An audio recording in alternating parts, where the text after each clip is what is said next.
Ladies and gentlemen, welcome to another episode of Beyond the Tech. My name is Neda Maria Kaizumi, your host, and today we have a very special guest, Miss Rima Karmakar, who is a visionary educator and technologist from India, blending expertise in EdTech, robotics, IoT, and GenAI. As a coder and future-ready learning advocate, she is passionate about nurturing the next generation with hands-on full-stack tech fluency. Currently active in initiatives like Bright Champs, Rima has been inspiring young learners by championing creative AI projects such as Tic Tac Toe games built by middle schoolers. Today, we explore her journey, her use of AI, and her thoughts on responsible innovation and the big vision project she'd pursue with unlimited resources. Welcome to the show, Rima. Thank you so much, Neda, for your warm introduction.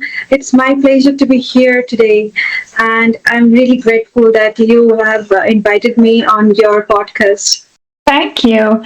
Let's just start with your background. Can you walk us through your professional background and your personal background? What led you in the education tech, robotics, and AI? Yes, Neda. So I did my MSc in computer science from St. Xavier's College, Kolkata, India. And then I did certifications on IoT with humanoid robotics and generative AI from IIT Hyderabad. And I have been teaching robotics, coding, since 5 years, and I have already started practicing Gen AI from 2023. And currently, also I'm teaching Gen AI to my students, as well as I'm conducting training for teachers as well, how to use generative AI tools for education, like for educating the children. That's great. I always have a great respect for all teachers, regardless, and your special gift in this is even much more commendable. Was there a specific moment or project that sparked your passion for technology in your career? Okay, so I was from the childhood only. I was really interested in technology, and that's why I pursued computer science. And when I started my career by teaching ICT at an international school in Kolkata, back in Kolkata, where I was born and brought up. Then we moved to Hyderabad, here in it is in northern, like southern part of India. So we moved over here, and I started teaching robotics and ICT at an international school which follows IB curriculum. So it's all my students, I have seen them doing the projects and building something on their own from the very scratch, and it boosts their confidence. And when they build something from scratch, they just do some research on that. They build it, they fix the errors, again they research and come up with a solution. It brings a lot of joy into them, so much joy. So I thought that okay, this is the thing which I am looking for through for my entire life. So it led me to EdTech, like robotics and AI. Definitely. I can imagine how fun it is to work with the kids and get energy from them. Let's actually go back to your role on Bright Champs. You had a project is called Tic Tac Toe. It's quite a funny name, and I think it's so attractive. Could you walk us through a little bit about what kind of project it is? What is it about? Yeah, let me tell you one more thing. So I started introducing some AI tools to my children, like to my students, where they will find joy in building the games. And Tic Tac Toe is very famous game. Throughout the childhood, we used to play with our families, with our friends. So one day I told them, let's build a Tic Tac Toe game in your own way. So you have to research, you have to make the planning, and after that you have to prompt to you have to use generative AI tools, and you have to give the proper prompting to build that Tic Tac Toe in your own way. And every move, so if I put my move, after that it is the computer's move. Computer will give the another move. So you have to prompt in this way. Now we started playing tic tac toe by using cross and zero. Now I told them that you can also do this with chocolate and strawberry, or maybe ice cream, chocolate ice cream and strawberry ice cream, or something like that. So I experienced that the interest, the way they were learning, the way they were putting their all their attention into the building the game, it was amazing. Not only tic tac toe, there were a lot of games what they used to play. I told them that let's build something new. Whatever you played so far, let's build it in your own way by using some Gen AI tools. It's interesting. So the kids are actually prompting in this tool? Yes, they are prompting. They are prompting in their own way that how they want their game to be, like how the scores will be. If they're like sometimes if they reach 10 or maybe 15, again it will reset to zero. So it is all their own prompting. That's very interesting. You probably have seen the Harvard Business School journal that says prompt engineering is one of the most important AI roles in future. So actually, you're doing a great job for next generation. Yes, prompt engineering is most important, and this way their analytical skills, their critical thinking also boost. Nowadays, when I have experienced this now, if you just put some test and assessment, they just go and put something on ChatGPT or maybe some other tools, and they just come up with the answers. It is just copying, nothing more than that. But if I give them the real life scenario or something to ideate, generate the ideation and also work on that, it boosts their confidence as well as it is not something like copying and pasting. They are utilizing their IQ level as well in terms of prompting. That's amazing. Thank you for sharing that. Let's share a little bit about how that experience shaped your perspective on education personally. Which one? Could you please say it once more? This tic tac toe kind of mentoring for young learners. What experience did you earn from there to take to your further projects? Initially, when Gen AI tools were not that popular, I used to find out that people like children, they find that coding and generating something or maybe building something from scratch a little difficult. It was little difficult for them because they had to generate the ideation. And in a room, in a school of maybe 500 students, you cannot expect that everyone to be at the same page. Some might take a lot of times to grasp, some might take a little more less time to grasp. So now with the help of prompting and Gen AI tools, they just find it very easier to build their own game. Also, they have the confidence that we can do it. And I found that, oh my God, I built this. This is my product. These kind of like confidence, I have seen them after introducing the generative AI tools. Very interesting.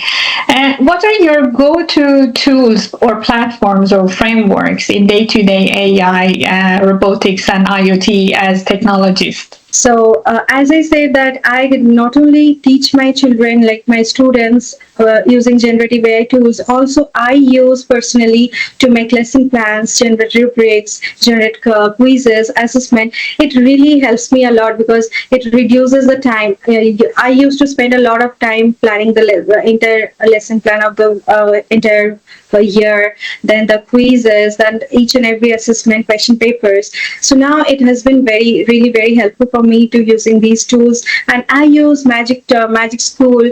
Now it is a very useful tools for teachers. They can even sometimes I have seen that in classroom, if you gives a lecture for maybe 45 or 50 minutes, it gets bored. Sometimes students get bored. So in if you use Magic School, there you can find out some tongue twister related to the topics. Like the topic you are teaching, you can find out some tongue twisters and you can make them play for, let's say, for 5 minutes. So I use these tools to teach and also for my students. And as you mentioned, IoT and robotics. So I use Tinkercad. So before jumping into the assembling part, like the robot, how to assemble the robot and programming, first I let them simulate on the Tinkercad, design their own thing. Then we jump into the like designing part and assembling part. And also I use ESP32 microcontroller, Arduino Uno, ESP8266 microcontroller to build some projects. Very interesting. And I think what you say is absolutely right. I have some like older students and sometimes professionals when I walk them through the regulation and so on. And then when I run a course with GPT and I ask what they think about this course, then sometimes they tell me you need to make a break between after 20 minutes because people will not listen to you. So what you're saying is absolutely right. Okay, you're identified as a Gen AI practitioner, which is good. And could you share your some real world use cases or AI workflows that you're proud of? Yeah, so if I talk about India, so agriculture is a backbone of India, you can say. So after using in generative AI or AI and IoT, it's become really easier for those who are working with agriculture. It is a really impactful thing in India, and along with that, there are many sectors like healthcare sectors and definitely education. So these are the sectors where the AI application of AI is really impactful. And that's great. I think agriculture is important basically everywhere, but of course in India. So let's go back to that application that you're mentioning in agriculture. How do you define responsible AI in that? Have you ever considered the ethical use of AI in that particular area? Okay, if I talk about responsible AI, so first we have to think about safety, then equity, transparency, and also human oversight. Like you just have to be very cautious about using the AI, and we have to always remember that any identifiable data of our children, or maybe if you could like talk about any other sectors, we cannot put all this data on the AI to generate something. So we have to be very like careful about that. Also, in terms of teaching the students, we can not only just rely on whatever output it is generating, because sometimes it might be biased, right? So I always teach my students to refine after generating something. Always look into it. If you find that it is biased or you have to regenerate again, then definitely you have to work on that, because copying and pasting will not work. So this is how I think about this. And most important, privacy. We have to protect privacy as well. Absolutely. And this bias is a very good thing you mentioned, because bias can be very difficult to define. You know, we all coming from a different background, and anything that is not us kind of is biased against us. So how do you define that kind of terms of bias for your students? So now, if I talk about an LLM which has been made in India, and definitely it will be biased in Indian culture, Indian language proficiency, and if it is made in some other countries, that it has to be biased. Like if I write a book, it would be like related to my thoughts. If you write a book, it would be related to your thoughts. Definitely, I explain the biasness in terms of this. So we have to be very careful that we cannot just rely on, like completely rely on that. We also have to work on our data set. We also have to read something, gather the information around the world, then we can come up with a solution. Absolutely, I totally agree. You are very much involved with the education and kids, which is kind of a social good. But let's focus on the broader AI for social good. Are there any ways you're currently using AI to drive positive changes, like bridging the educational gap or improving the accessibility of education for more people? Yeah, so in terms of that, I went to Kenya and I have seen that there are not much infrastructure to use AI tools. So I just want to, even if I talk about India, India has more than 20 different languages to work with. And I have studied in a school where my second language was English. So my first language was not English. So in terms of that, we can work with like different multilingual procedures so that everyone can access the GenAI tools in the world, not only for education, for any other sectors as well. Because even I have been to Kazakhstan and Uzbekistan, there they do not even speak English. So it is really difficult for them to use these kind of tools because now everything is I can understand that they have already started working with some different languages as well, but we have to again rethink about building these tools in some other language so that everyone can access in the world. Absolutely, and I think you're bringing a very important point here. We in Western country, we're sitting and designing new features, new, tools and whatever, while people in some places in the world are struggling to have the very basic device to actually use these tools.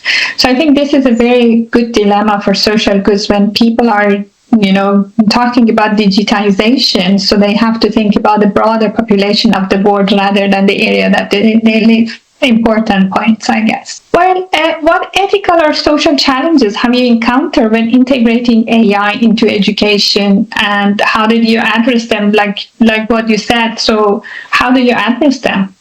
Again, if I talk about this, we have to be very cautious about what we are putting. There is a term garbage in, garbage out in AI, Gen AI. You must have heard because you are also working on Gen AI, right? So we have to be very careful about that. That we and as I earlier said, that privacy is most important thing, and we have to be very careful how we are using the Gen AI tools. I agree. So, in your personal view, I'm picking the topic that you just mentioned, how to use this.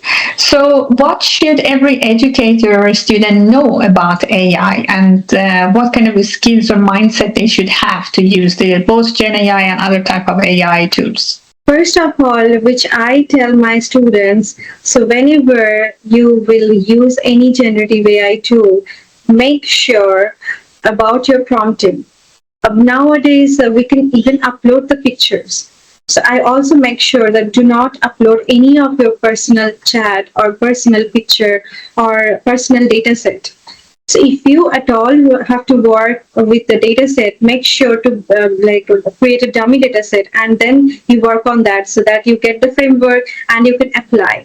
So application is most important. Nowadays, people and children, they are just doing it. They are just generating something. They're not investing their time on learning.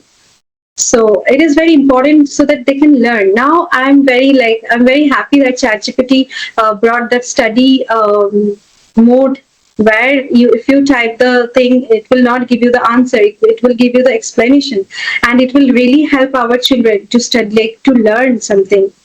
Not only copy pasting. Like sometimes they do not have some time to complete the assessment. They just go and put the question and get the answers and get the assessment done. But in study mode, they can learn about it. So it is very important to learn. Learning is a practice. It doesn't come in few seconds, or it doesn't come in few hours. It is a real practice. Absolutely, I agree. And I'm happy that you're mentioning just the most recent launch tool. So this kind of be very fun for those who listen. I have something personal that I would like to share with you. The reason that I started this Beyond the Tech podcast was that some of my Harvard colleagues and we are using AI. And when I say using AI, is collecting data from different sources like camera, audio detector, video detector, whatever, and the school systems to identify some patterns, how the school shooters coming and shoot the students. So we want to make sure that we use AI to preclude the school shooting, especially in the US. That is the biggest problem. So being in the education industry, from your point of view, what kind of advices do you have for this project that I am playing with my colleagues? According to I can completely agree with your point that we have to be very cautious about that, and we can use some kind of filters so that all the information doesn't go to their database and they cannot steal it, or you never know, right, what is going back in. We do not have the access to everything, so we have to be very cautious about that, and I think these kind of filters will really work. Thank you for your advice. We definitely look into this. Okay, I have a favorite question in this show, and that is that imagine that you have all the funding in the world, you have unlimited resources and talent and tech and whatever, What AI project would you build for for society to have greatest good in future? What is your dream to build any AI tools? Okay, my dream is to build something where everybody in this world, be they are in a very remote island or be they in a very famous city, all of them can access it. They can use it for their own good. They can use it for educating the children. They can use it all for all the other sectors of industries. So I want to build something multilingual. Like I want to work with so many languages and come up with the tools. Like most of the tools are in English, and we use these tools, and we are beneficial to after using those. But I want everyone in this world, they deserve to be to use these tools and get themselves beneficial as well. That's a very nice and kind dream, I would say. Thank you for sharing that. Well, I would like to know, what does beyond the tech to you? Beyond the tech to me was understanding that what else is behind technology, which is obviously people and their ethical standards and so on. But what is beyond the tech to you personally? Okay, so it is a very nice question, and I would like to address empathy, the term empathy over here. So if suppose all the teachers are replaced by generative AI tools or generative AI something like machines and AI machines, so there won't be any empathy. Some children, they want teachers to share their thoughts, to talk to them, to share whatever they did in the entire day. So I have taught more than 400 children across the world in Brightchamp. So every day they come up with their new ideation. They talk to me. They want that empathy. Even sometimes it happens that I'm stipulated to take a class in 1 hour, but they sometimes want more time from me because sometimes they also feel lonely. So teachers are here. It is beyond the tech. So as I have told you that we can. We can incorporate a good relationship with our children, like with our students, so that they feel safer, they feel safe to you, they can learn more. If they do not feel safe, if they do not feel comfortable, they will never learn. And if they are using generative AI tools or any other kind of tools or machines, it gets a go, definitely. If there is no human intervention, there is no, I don't think there is any point of learning. So beyond the tech, this empathy, you have to be very empathetic towards the world, not only the students, towards the world, and you have to think about how they are thinking, how they are feeling. So it is beyond the tech terms. This is the thing that came into my mind when you said beyond the tech. My goodness, it really touched my heart. Thank you for sharing that. You know, nowadays we have so much focus on technology and AI that we tend to forget the human aspect. But you're doing such an important job to nurture and raise the next generation by teaching them and being available for them as human and letting them talk to you and bring whatever is in their hearts. It is not only beyond the tech, but it is an absolute treasure mission, which I will commend it. Thank you so much for sharing that. Great. Thank you for this insightful conversation. I really enjoyed it. I hope our listeners will also do. And ladies and gentlemen, Miss Rima Karmakar. Thank you. Thank you so much.